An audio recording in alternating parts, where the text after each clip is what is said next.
Hello everyone and आज की इस वीडियो में हम देखेंगे कि हम कैसे AWS में अपनी कॉस्ट को सेव कर सकते हैं EC2 इंस्टेंसेस पे। किस टाइम हमें ऑन डिमांड इंस्टेंसेस लॉन्च करने चाहिए, किस टाइम हमें स्पॉट इंस्टेंसेस लॉन्च करने चाहिए और किस टाइम हमें रिजर्व्ड इंस्टेंसेस लॉन्च करने चाहिए। तो इस वीडियो में हम वही देखेंगे। तो उसके लिए सबसे पहले हम ये समझते हैं कि हम किस टाइप की एप्लीकेशन लॉन्च करने वाले हैं अपने EC2 इंस्टेंस पे। तो दो तरह की मेजर एप्लीकेशन हम लॉन्च करते हैं, एक होती है स्टेटलेस एप्लीकेशन और एक होती है स्टेटफुल एप्लीकेशन। सो जो स्टेटलेस एप्लीकेशन होती है उसको हम एक इस एग्जांपल से समझते हैं कि फॉर एग्जांपल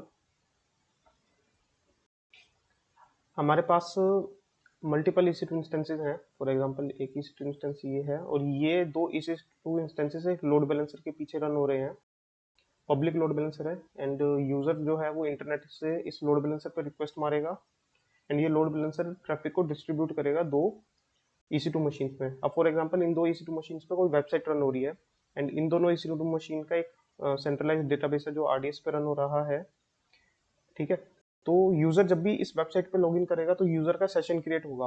राइट, अब वो सेशन डिपेंड करता है। फॉर एग्जांपल अगर वो यूजर वेबसाइट जो है वो सेशन को अपने ही मशीन पे लॉन्च कर रही है, जैसे यूजर ने लॉगिन करा इस EC2 मशीन में, उस यूजर का सेशन इस मशीन पे लॉन्च करा बनाया, तो वो यूजर का सेशन हर बार इस मशीन पे जाएगा। अगर हम लोड बैलेंसर की सेशन एफिनिटी को एनेबल कर देते हैं तो सारी रिक्वेस्ट इस पे जाएगी। तो इस केस में हम इसको कह सकते हैं कि हमारी स्टेटफुल एप्लीकेशन है, क्योंकि यूजर का जो डेटा है सेशन है वो हम EC2 मशीन पे सेव कर रहे हैं।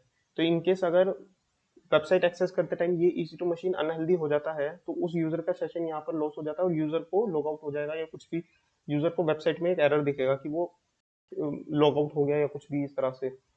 ठीक है, तो ये स्टेटफुल एप्लीकेशन हो गई। हाँ, स्टेटफुल एप्लीकेशन हो गई ये, जिसमें यूजर का डेटा हम, मतलब कुछ भी डेटा हम उस EC2 इंस्टेंस पे सेव कर रहे हैं किसी EBS वॉल्यूम में या कहीं पर।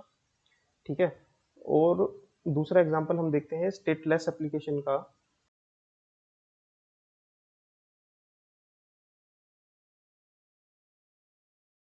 तो स्टेटलेस एप्लीकेशन में क्या होता है, हमारे पास जैसे पब्लिक लोड बैलेंसर है, यहाँ पर कोई यूजर है वो लोड बैलेंसर को एक्सेस करेगा। लोड बैलेंसर के पीछे फॉर एग्जांपल सेम दो EC2 मशीन हमने रन करे हैं। अब ये EC2 मशीन क्या करेगा, हर एक डेटा को डिस्ट्रीब्यूट करेगा अलग अलग सर्विसेज पे। फॉर एग्जांपल इसका एक अलग से एक RDS डेटाबेस होगा, ये दोनों EC2 इंस्टेंसेस इस डेटाबेस से कनेक्टेड होंगे एंड सेशन को सेव करने के लिए फॉर एग्जांपल एक अलग से कोई रेडिश इंस्टेंस हो सकता है यहाँ पर। एंड ये दोनों EC2 मशीन जो है सेशंस को रेडिस पे सेव कर रहे हैं। तो उस केस में क्या होगा, अगर इस यूजर का लॉगिन क्रेडेंशियल या लॉगिन सेशन रेडिस पे बन रहा है और ये मशीन आउट ऑफ रीच हो जाता है या अनहेल्दी हो जाता है, तो यूजर को इफेक्ट नहीं पड़ेगा, उसका यूजर लॉग आउट नहीं होगा वेबसाइट में से या कुछ भी, उसको नहीं पता चलेगा कि बैकएंड में क्या हुआ। उसका जो सेशन है वो रेडिस में मेंटेन्ड है एंड दूसरे मशीन पे उसकी रिक्वेस्ट जाकर सेम सेशन को एक्सेस कर लेगी website and user logged in रहेगा, वो लॉग आउट नहीं होगा। तो ये हमारा एग्जांपल हो गया स्टेटलेस एप्लीकेशन का, जिसमें EC2 मशीन्स आए या जाए उससे कोई फर्क नहीं पड़ता, एप्लीकेशन हमारी वैसी की वैसी ही चलेगी। ठीक है, तो अगर अब हमें EC2 अगर कॉस्ट सेविंग के पर्पज से देखना है तो उसमें क्या रहता है, हमारे पास फॉर एग्जांपल हम सबसे पहले देखेंगे कि हमारी एप्लीकेशन कैसी है। फॉर एग्जांपल यहाँ पर अगर हमारे पास दो तरह की एप्लीकेशन है, एक है स्टेटफुल एप्लीकेशन और एक होगी स्टेटलेस एप्लीकेशन। ठीक है, और हमारे पास जो इंस्टेंस टाइप्स हो गए वो हो गए ऑन डिमांड इंस्टेंस हो गए, ठीक है, स्पॉट इंस्टेंसेस हो गए और हमारे पास हो गए रिजर्व्ड इंस्टेंसेस। राइट, तो अगर हमारे पास स्टेटफुल एप्लीकेशन है तो स्टेटफुल एप्लीकेशन हम ऑन डिमांड इंस्टेंसेस पे रन कर सकते हैं, RI वाले इंस्टेंसेस पे रन कर सकते हैं, बट स्पॉट इंस्टेंसेस पे हम स्टेटफुल एप्लीकेशन रन नहीं करेंगे, क्योंकि स्पॉट इंस्टेंसेस का क्या होता है, वो लॉन्च होने के बाद कभी भी टर्मिनेट हो सकते हैं या हाइबरनेट हो सकते हैं। तो उस टाइम पे हमारी एप्लीकेशन जो भी डेटा सेव कर रही है EBS वॉल्यूम पे वो अनएक्सेसिबल होगा और यूजर को उसका इफेक्ट दिखेगा। ठीक है, और जो स्टेटलेस एप्लीकेशन है वो हम ऑन डिमांड इंस्टेंसेस पे भी लॉन्च कर सकते हैं, स्पॉट इंस्टेंसेस पे भी लॉन्च कर सकते हैं और RI इंस्टेंसेस पे भी लॉन्च कर सकते हैं। बट अगर हमें पता है कि हमारी स्टेटलेस एप्लीकेशन है और हमें ज़्यादा से ज़्यादा कॉस्ट सेव करनी है तो उस केस में हम कोशिश करेंगे कि हम स्पॉट इंस्टेंसेस को ज़्यादा यूज़ करें। स्पोर्ट इंस्टेंसेस और ऑन डिमांड इंस्टेंसेस का कॉम्बिनेशन यूज करेंगे तो और अच्छा है, एप्लीकेशन की हाई अवेलेबिलिटी बनी रहेगी। तो इन शॉर्ट स्टेटलेस एप्लीकेशन हमारी ये होगी जो कोई भी डेटा अपना EC2 मशीन पे या EBS वॉल्यूम पे सेव नहीं करेगी, वो सारा डेटा डिस्ट्रीब्यूटेड रहेगा रेडिश में, SQS क्यू में मैसेजेस हो सकता है पब्लिश करती हो वो एप्लीकेशन, या डेटाबेस RDS में DynamoDB, इस तरह की सर्विसेज को अलग अलग डेटा को डिस्ट्रीब्यूट करके रखेगी। तो वो हो गई हमारी स्टेटलेस एप्लीकेशन। और स्टेटफुल एप्लीकेशन होगी कि हम EBS वॉल्यूम पे डेटा सेव कर रहे हैं। फॉर एग्जांपल अगर हमने EC2 इंस्टेंस पे MySQL डेटाबेस रन करा है, तो वो MySQL डेटाबेस जो है वो EBS इंस्टेंस पे डेटा स्टोर करेगा, राइट। तो वो हमारी स्टेटफुल एप्लीकेशन होगी कि हम उस टाइम पे अपनी EC2 एप्लीकेशन को डाउन नहीं करना चाहते, राइट। तो वो स्टेटफुल एप्लीकेशन होगी। या कोई वेबसाइट है कि उस वेबसाइट ने यूजर सेशंस वो उसी EC2 मशीन पे क्रिएट कर दिए, तो वो भी हमारी स्टेटफुल एप्लीकेशन होगी क्योंकि वो डिस्ट्रीब्यूटेड डेटा नहीं है। ओके, तो अब हम फटाफट से देख लेते हैं कि ऑन डिमांड स्पॉट और रिजर्व्ड इंस्टेंसेस में क्या फर्क है और किस टाइम हमें कौन सा इंस्टेंस टाइप लॉन्च करना है, ऑन डिमांड लॉन्च करना है, स्पॉट इंस्टेंस लॉन्च करना है, या रिजर्व्ड इंस्टेंस लॉन्च करना है। तो ऑन डिमांड इंस्टेंस बेसिकली वो हो गया कि जिसमें हम AWS को बोलते हैं कि हमें एक T3 मीडियम इंस्टेंस चाहिए, तो AWS हमारे लिए वो इंस्टेंस लॉन्च करके दे देता है एक पर्टिकुलर प्राइस रेंज पे। तो फॉर एग्जांपल मुंबई रीजन में T3 मीडियम का ऑन डिमांड प्राइस रेट है $0.048 पर आवर, राइट। तो अगर हम AWS कंसोल में जाएं और एक ऑन डिमांड इंस्टेंस लॉन्च करें, फॉर एग्जांपल यहाँ पर मैं इंस्टेंस पे गया, लॉन्च इंस्टेंस करा, मैं नाम दूंगा on demand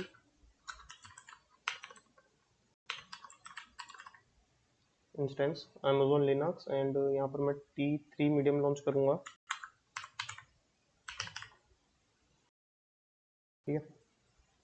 keep here and networking configuration में सिलेक्ट कर लूंगा अपने हिसाब से, मुझे कहाँ पर इंस्टेंस लॉन्च करना है, कौन सा सिक्योरिटी ग्रुप मुझे इंस्टेंस के साथ लगाना है, कितना स्टोरेज मुझे इंस्टेंस पे चाहिए। एंड जब मैं इसको डिफॉल्ट लॉन्च करूंगा इंस्टेंस को, तो ये मेरा एक ऑन डिमांड इंस्टेंस लॉन्च हो गया जो AWS ने इस पर्टिकुलर प्राइस रेंज पे मुझे हर घंटे के हिसाब से दिया है, राइट। अब मैं इस इंस्टेंस को कितना भी यूज करूं, स्टॉप करूं, टर्मिनेट करूं, कुछ भी करूं, वो मेरे कंट्रोल में है। इन केस अगर AWS हार्डवेयर लेवल पे कुछ इशू आता है तो AWS इस इंस्टेंस को स्टॉप कर देगा, जो कि मैं दोबारा स्टार्ट कर सकता हूँ। बट अदरवाइज AWS के पास कोई राइट नहीं है कि AWS इस इंस्टेंस को जाकर टर्मिनेट कर दे। तो इस इंस्टेंस पे मैं कोई भी एप्लीकेशन रन करूँ अपनी, या किसी भी टाइप की एप्लीकेशन रन करूँ, AWS उसको टर्मिनेट नहीं करेगा। अब दूसरा इंस्टेंस टाइप आता है स्पॉट इंस्टेंस। स्पॉट इंस्टेंस ये होता है कि हम उसमें 90% तक का बेनिफिट ले सकते हैं ऑन डिमांड के प्राइसेस से, लेकिन उसमें कंडीशन ये रहती है कि AWS उस स्पॉट इंस्टेंस को कभी भी टर्मिनेट कर सकता है या हाइबरनेट कर सकता है।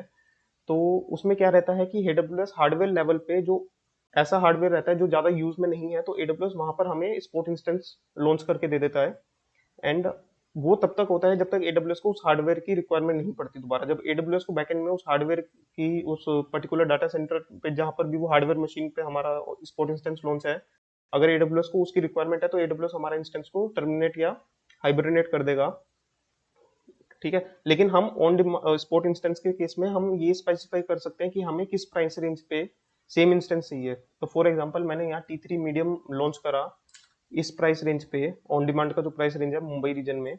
अब मैं सेम स्पॉट इंस्टेंस को इस प्राइस रेंज पे लॉन्च करने की कोशिश करूंगा कि मुझे इस पर्टिकुलर प्राइस रेंज पे मिलता है या नहीं, जो कि ऑन डिमांड से काफी कम है।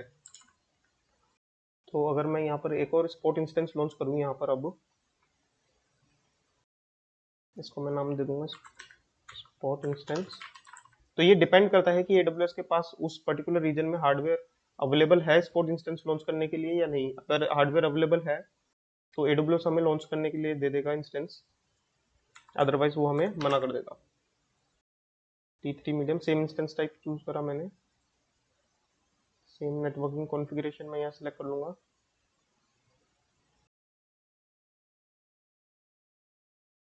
Same storage. अब उसके लिए यहाँ एडवांस डिटेल में जाकर यहाँ पर हमारे पास परचेसिंग ऑप्शन है। तो इसमें डिफॉल्ट नन है, नन मतलब हमारा ऑन डिमांड इंस्टेंस लॉन्च होगा। अगर मैं स्पॉट इंस्टेंस सिलेक्ट कर दूं तो यहाँ पर स्पॉट इंस्टेंस पे कस्टमाइज स्पॉट इंस्टेंस, यहाँ पर नो मैक्सिमम प्राइस डिफॉल्ट है। इसका मतलब ये है कि स्पॉट इंस्टेंस हमें ऑन डिमांड की रेंज, जो ऑन डिमांड का प्राइस है उस तक का या उससे नीचे नीचे जितने में भी अवेलेबल मिलेगा वो हमें AWS प्रोवाइड कर देगा। बट हमारे पास ये भी ऑप्शन है कि हम एक प्राइस रेंज डिफाइन कर सकते हैं कि मुझे इतने प्राइस पे ऑन स्पॉट इंस्टेंस चाहिए। तो फॉर एग्जांपल मुझे इस पर्टिकुलर रेंज पे, अगर इस पर्टिकुलर प्राइस रेंज पे स्पॉट इंस्टेंस चाहिए, तो मैं यहाँ पर प्राइस रेंज डाल दूंगा एंड बाकी सारी कॉन्फ़िगरेशन डिफॉल्ट पे रख के इसको मैं लॉन्च करूंगा, तो भी हमारा स्पॉट इंस्टेंस लॉन्च हो गया यहाँ पर। तो अगर हम देखें तो हमें कितना डिफरेंस मिल रहा है ऑन डिमांड और स्पॉट पे। तो ऑन डिमांड का पर आवर रेट ये है, अगर इसको अगर मैं मंथली रेट एस्टिमेट लगाऊं कि मंथली कितना पड़ेगा, तो पर आवर के हिसाब से पर डे का पड़ा मुझे $1 एंड पर मंथ का पड़ेगा ये अप्रोक्स $32 का, राइट। तो पर मंथ ये मुझे पड़ेगा $32 का। अगर यही स्पॉट इंस्टेंस मैं चेक करूं कि मुझे कितने का पड़ेगा पर मंथ,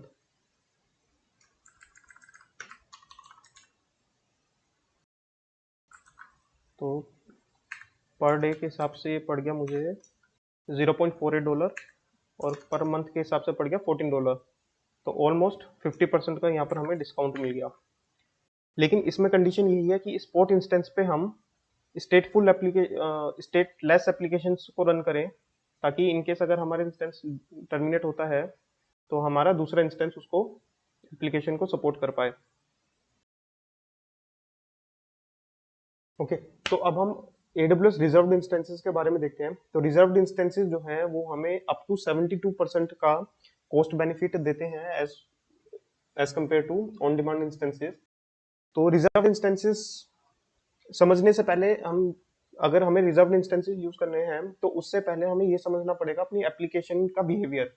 तो जो हमारी एप्लीकेशन है, जो हम EC2 इंस्टेंस पे रन कर रहे हैं, उस एप्लीकेशन का बिहेवियर हमें उसका like traffic and CPU utilisation analyse करना पड़ेगा सबसे पहले। कि अगर हमें पता है कि हमारी एप्लीकेशन अगले 1 साल तक या अगले 3 साल तक एक सेम वर्कलोड पे काम करेगी एंड सेम अमाउंट का ट्रैफिक हमारी एप्लीकेशन पे आएगा, तो उस केस में हमें रिजर्व्ड इंस्टेंस लेना ज्यादा बेनिफिशियल है। क्योंकि रिजर्व्ड इंस्टेंसेस के केस में हम AWS के साथ एक कमिटमेंट करते हैं कि अगले 1 साल या 3 साल तक हम एक ही इंस्टेंस टाइप को रन करेंगे, तो हमें ज्यादा से ज्यादा बेनिफिट मिलेगा। लेकिन इसमें कुछ फ्लेक्सिबिलिटीज भी हैं, तो उसको देखते हैं पहले। तो रिजर्व्ड इंस्टेंसेस जो हैं, जिनको हम शॉर्ट फॉर्म में RI कहते हैं, RI। तो RI जो है हमारी, दो तरीके की RI होती है। पहली होती है एक स्टैंडर्ड RI, जो बहुत कॉमन RI हम कहते हैं, और दूसरी होती है कन्वर्टेबल RI। कन्वर्टेबल RI, ठीक है। तो स्टैंडर्ड RI पहले देखते हैं। तो स्टैंडर्ड RI में हमारे पास ऑप्शन होता है कि जैसे फॉर एग्जांपल मैं AWS के साथ कमिटमेंट करता हूँ। जो RI में कमिटमेंट होती है वो 1 साल के लिए या 3 साल के लिए होती है। अगर हम AWS के साथ 3 साल की कमिटमेंट करते हैं तो हमें ज्यादा बेनिफिट मिलता है। अगर AWS के साथ 1 साल की कमिटमेंट करते हैं कि हम 1 साल तक एक पर्टिकुलर इंस्टेंस रन करेंगे, तो हमें थोड़ा कम कॉस्ट कॉस्ट बेनिफिट मिलेगा उस पर्टिकुलर इंस्टेंस के लिए। तो फॉर एग्जांपल लेकर चलते हैं हम यहाँ पर T3 मीडियम, ठीक है। तो T3 मीडियम इंस्टेंस टाइप है मेरा। अब मैं T3 मीडियम की स्टैंडर्ड RI में अगर देखूं, मैंने स्टैंडर्ड RI ले लिया 1 साल के लिए T3 मीडियम।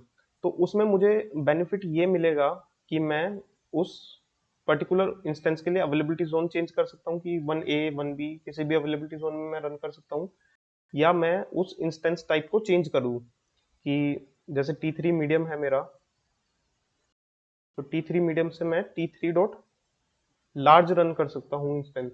तो लेकिन सेम इंस्टेंस फैमिली में होना चाहिए। ये नहीं कि हम T3 से M5 में जा रहे हैं, वो चीज नहीं, स्टैंडर्ड में वो चीज पॉसिबल नहीं है।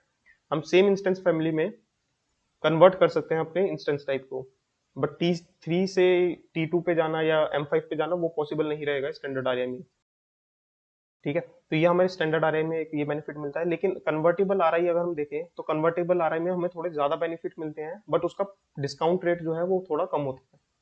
तो उस केस में क्या होता है, कन्वर्टेबल RI में हम अवेलेबिलिटी जोन्स चेंज कर सकते हैं, ऑपरेटिंग सिस्टम्स को हम चेंज कर सकते हैं, और इंस्टेंस फैमिली तक को चेंज कर सकते हैं। फॉर एग्जांपल जैसे मैंने T3 मीडियम लिया एंड मैं यहाँ से T3 मीडियम से M5 डॉट लार्ज पे चेंज करना चाहता हूँ, तो M5 डॉट लार्ज में चेंज कर सकता हूँ। इसमें हमारे पास ऑप्शन है कि हम इंस्टेंस फैमिली को भी चेंज कर सकें। लेकिन हमारे पास जो डिस्काउंटेड रेट है कन्वर्टेबल आरआई का वो थोड़ा कम है। ठीक है, तो अब ये आरआई वर्क कैसे करती है, हम कैसे आरआई वगैरह हम आरआई को परचेज करते हैं, तो उसमें क्या है, तीन तरह के हमारे पास आरआई परचेज करने का ऑप्शन है। पहला है ऑल अप फ्रंट, जिसको हम शॉर्ट फॉर्म में AURI बोल सकते हैं, all up front reserved instance. या दूसरा होता है पार्शियल अप फ्रंट,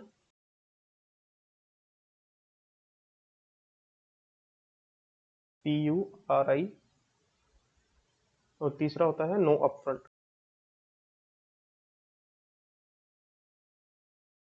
NURI। तो इसमें क्या रहता है, फॉर एग्जांपल मैं T3 डॉट मीडियम इंस्टेंस को रिजर्व करना चाहता हूँ, मुझे पता है कि अगले एक साल तक मेरा यूजर बेस जो है वो सेम है, same amount of CPU utilisation मेरी एप्लीकेशन करेगी, तो मैं T3 मीडियम को रिजर्व करना चाहता हूँ ताकि मैं ज्यादा से ज्यादा कॉस्ट बेनिफिट ले पाऊँ। तो उसकी जो पेमेंट है वो मुझे एडवांस में करनी पड़ेगी एडब्ल्यूएस को। तो पेमेंट करने के लिए, रिजर्व इंस्टेंसेस की पेमेंट करने के लिए हमारे पास तीन तरह के ऑप्शन है, ऑल अप फ्रंट, या तो हम सारा पेमेंट जो है उसका एक बारी में एडब्ल्यूएस को दे दें, तो उस केस में हमें ज्यादा डिस्काउंट मिलेगा कि हमने जितना भी हमारा पेमेंट है, हमने 12 महीने, एक साल के लिए अगर करा तो 12 महीने की पेमेंट हमने एक बारी में कर दी पूरे इंस्टेंस की T3 मीडियम की, तो एडब्ल्यूएस हमें उस केस में डिस्काउंट देगा क्योंकि हमने बल्क में पेमेंट कर दी पूरे साल की। पार्शियल अपफ्रंट में हो गया कि हम एडब्ल्यूएस को कहते हैं कि हम आधी पेमेंट जो है, फॉर एग्जांपल लेकर चलते हैं कि हम 6 महीने की पेमेंट एडवांस में करेंगे उस पर्टिकुलर इंस्टेंस की, और जो 6 महीने की पेमेंट है वो हम हर महीने करेंगे। तो वो 6 महीने जो है वो हमारे बिल में आते रहेंगे, और 6 महीने की पेमेंट हमने एडवांस में कर दी, तो हमें पार्शियल अपफ्रंट हो गया। इसमें थोड़ा सा कम बेनिफिट मिलेगा। जो नो अपफ्रंट है उसमें हम पूरे 12 महीने की पेमेंट जो है वो हर महीने के हिसाब से करेंगे, तो इसमें हमें बहुत कम cost benefit, cost discount, sorry, price discount मिलेगा एडब्ल्यूएस के केस में। तो ये हमारी पेमेंट मेथड हो गए, all up front, partial up front, no up front. और आर आई इंस्टेंसेस का सिर्फ EC2 तक लिमिटेशन नहीं है, हम रिजर्व इंस्टेंसेस जो है वो RDS में भी कर सकते हैं। अगर हमें पता है कि डेटाबेस लोड हमारा सेम है अगले एक साल के लिए, 3 साल के लिए, तो हम उसमें भी यूज कर सकते हैं। और इलास्टिक कैश सर्विस हो गई, उसमें भी हम अपने रिजर्व नोट्स को क्रिएट कर सकते हैं। अब इसमें एक चीज जो है, फॉर एग्जांपल हमारी स्टैंडर्ड आरआई में हम T3 मीडियम इंस्टेंस लॉन्च कर रहे हैं, और हमने बाद में T3 dot large instance launch कर दिया, तो इसका प्राइसिंग कैसे काम करता है। तो प्राइसिंग इसका इस तरीके से काम करेगा कि हमारा अगर for example T3 medium instance है, तो इस T3 मीडियम इंस्टेंसेस में हमें 2 कोर प्रोसेसर मिलता है, राइट। तो हमने जब आरआई करी T3 इंस्टेंस की, तो हमें 2 कोर प्रोसेसर की आरआई एडब्ल्यूएस ने करके दी। बट हम इन फ्यूचर हमने 6 महीने बाद T3 डॉट लार्ज कर दिया इसको, तो T3 डॉट लार्ज इंस्टेंस जो है उसमें हमें 4 कोर प्रोसेसर मिलते हैं। तो अब प्राइसिंग कैसे काम करेगी, फॉर एग्जांपल हमने 6 महीने तक ये इंस्टेंस लाया, तो 6 महीने का आरआई तो इसमें हमारा ऐड हो गया। अब अगले 6 महीने हम 4 कोर वाला इंस्टेंस रन करेंगे, तो इसका जो है, इसमें 2 कोर का जो प्राइस रहेगा वो आरआई का प्राइस रहेगा जो आरआई में हमें मिला है, और जो एडिशनल 2 कोर हमने ऐड करा है वो हमें पे करना है एडब्ल्यूएस को। तो इस तरह से हम स्टैंडर्ड आरआई में कन्वर्ट कर सकते हैं, इसलिए ताकि हमारा ये प्राइसिंग मॉडल से अच्छे से वर्क करे, इसलिए एडब्ल्यूएस हमें इंस्टेंस फैमिली चेंज करने का ऑप्शन नहीं देता। बट कन्वर्टेबल आरआई में हमें ये ऑप्शन मिलता है कि हम इंस्टेंस फैमिली चेंज कर दें, तो उसकी प्राइस कैलकुलेशन थोड़ी अलग है। बट यहाँ पर स्टैंडर्ड आरआई में हम अगर चेंज करते हैं इंस्टेंस टाइप को, तो हमारा कुछ प्राइसिंग मॉडल इस तरह से काम करेगा कि हमने अगर 2 कोर को रिजर्व करा है, तो हम 2 कोर का आरआई हम यूज करेंगे ही करेंगे अगर हम इंस्टेंस टाइप को चेंज करते हैं। तो अगर हम AWS कंसोल पे जाकर अब देखें, मैं परचेज तो नहीं करूंगा क्योंकि सारा पैसा एक बारी में देना पड़ेगा, इतना पैसा नहीं है मेरे पास। और अगर मैं AWS में कंसोल में जाऊं कि हम आरआई कहाँ से परचेज कर सकते हैं, वो चीज़ अगर हम देखें, EC2 इंस्टेंस में जाएंगे, यहाँ पर लेफ्ट साइड में हमें रिजर्व इंस्टेंसेस दिख रहे हैं, यहाँ पर जाकर हम परचेज रिजर्व इंस्टेंस करेंगे। अब यहाँ पर हम ऑपरेटिंग सिस्टम, टेनेंसी, ये सब चीज़ें सिलेक्ट करेंगे। फॉर एग्जांपल ऑपरेटिंग सिस्टम, मुझे लिनक्स ऑपरेटिंग सिस्टम यूज़ करना है, टेनेंसी डिफॉल्ट रहेगी। ऑपरेटिंग क्लास हमें कन्वर्टिबल लेना है या स्टैंडर्ड लेना है, फॉर एग्जांपल स्टैंडर्ड लेते हैं, एंड हम T3 मीडियम इंस्टेंस टाइप लेते हैं। T3 माइक्रो आ रहा है, T3 मीडियम ये रहा। टर्म मुझे एक महीने के लिए चाहिए या 12, और 36 महीने के लिए चाहिए, 3 साल के लिए चाहिए या 1 साल के लिए चाहिए? तो मुझे 1 साल के लिए चाहिए। पेमेंट ऑप्शन हम यहाँ से सिलेक्ट कर लेंगे, ऑल अप फ्रंट लेते हैं जैसे। अब मैं सर्च करूँ अगर, तो इसमें मुझे कॉस्ट बेनिफिट हम देख लेते हैं कितना मिल रहा है। T3 मीडियम 1 साल के लिए मुझे पड़ रहा है $231 का। और अगर हम पर आवर बेसिस पे इसको देख पाए, आर्ली रेट इन्होंने मेंशन नहीं करा, बट अगर हम इसको ट्राई करें कन्वर्ट करने का, कितना आर्ली रेट हमें पड़ता है T3 मीडियम,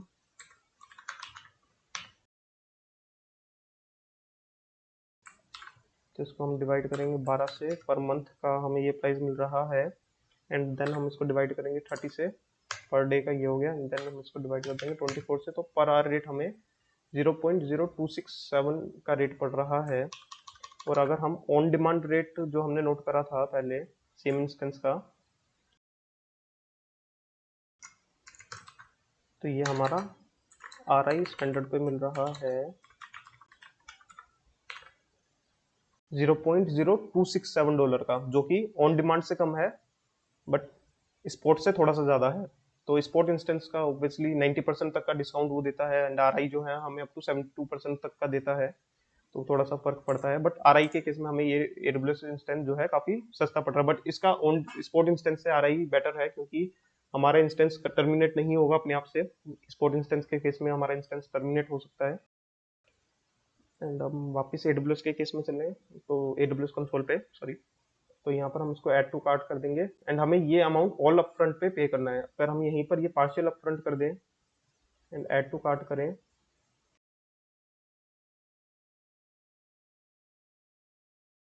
तो हुआ नहीं वो। Purchase reserved instance, tenancy default offering class standard, T3 medium, 1 साल के लिए हमें चाहिए पार्शियल अप फ्रंट सर्च। अब मैं इसको, तो हमें पार्शियल अप फ्रंट जो है वो इंस्टेंट इस पर्टिकुलर घंटे के हिसाब से मिल रहा है। अगर मैं इसको ऐड टू कार्ट करूं, तो इसमें हमें क्या पड़ेगा, ये $118 हमें एक बारी में पे करना है। एंड देन हर महीने जो है हमारा $9 का बिल आएगा। ठीक है, तो ये हमारा पार्शियल अपफ्रंट हो गया। तो इस तरह से हम EC2 इंस्टेंसेस पे या RDS इंस्टेंसेस पे, इलास्टिक कैश इंस्टेंसेस पे RI यूज करके हम थोड़ा सा बेनिफिट कॉस्ट का ले सकते हैं। बट RI के केस में हमें, जैसा मैंने सबसे पहले बताया, कि हमें ये मेक श्योर करना है कि हमारी एप्लीकेशन का, जो भी हम एप्लीकेशन EC2 इंस्टेंस पे रन करेंगे, उसका वर्कलोड सही रहे, सेम रहे। क्योंकि अगर हम RI के केस में इंस्टेंस टाइप को चेंज करें, तो थोड़ा सा डिस्काउंट हमें कम पड़ता है। अगर हम सेम इंस्टेंस टाइप को अगले 1 साल तक या अगले 3 साल तक रन करें, तो हमें ज़्यादा डिस्काउंट पड़ेगा।